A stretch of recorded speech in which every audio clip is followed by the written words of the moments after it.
will the Minister provide an update on Welsh Government action to tackle fly tipping in Wales? Diolch, Jane. We continue to fund the Fly Tipping Action Wales programme. In 2022, we doubled the funding to £1.2 million for the next 3 years to enhance our support for environmental regulators and communities to tackle fly tipping. The programme assists with operational and enforcement activities alongside delivery of a national fly tipping prevention communication campaign. Thank you for that answer, Minister. Fly tipping blights our communities.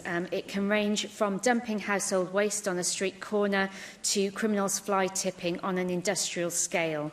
When the vast majority of people are doing everything right, it's a source of huge frustration seeing individuals deliberately, consistently and often blatantly spoiling our local neighbourhoods.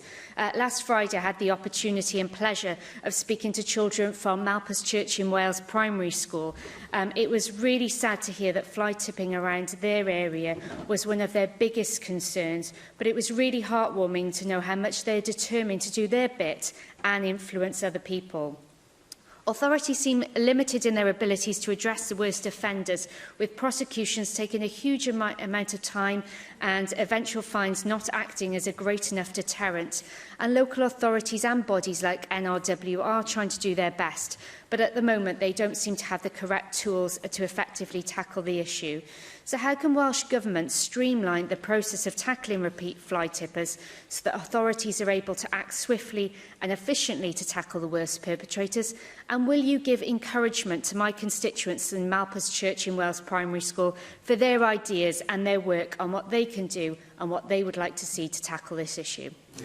I'll do that with the greatest of pleasure, Jane. I think the concern that our school children across Wales show for the environment in all of its forms is something to be very proud of. And my colleague Jeremy Miles and I are very proud of the Eco Schools programme as well, which I've met many eco school councils across Wales, and I know that Jeremy has as well, and I'm sure all of you have in your own constituencies.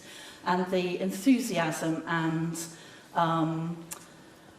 I don't know what to call it really, vigour with which they approach the subject is great. And actually they've been very instrumental, of course, in much of our recycling because they take it home to their parents. And if they're anything like my children, there are big lists above the bin telling you what you can and can't put in there. And I think my children even have a fining system for people who aren't compliant. So really, I'm very happy to encourage, to say how great that is. In terms of local authorities, I'm very happy actually to write back out to local authorities again, because they do have a broad range of enforcement tools available to them, and we do encourage them to fully utilise the existing enforcement options. Repeat offenders should be prosecuted through the courts. I do take the point about the time that takes and the fines, but nevertheless it does have a very deterrent effect. We know that if people think they are likely to be prosecuted, so we do encourage that. But we also, I will remind local authorities that there are alternative enforcement options available.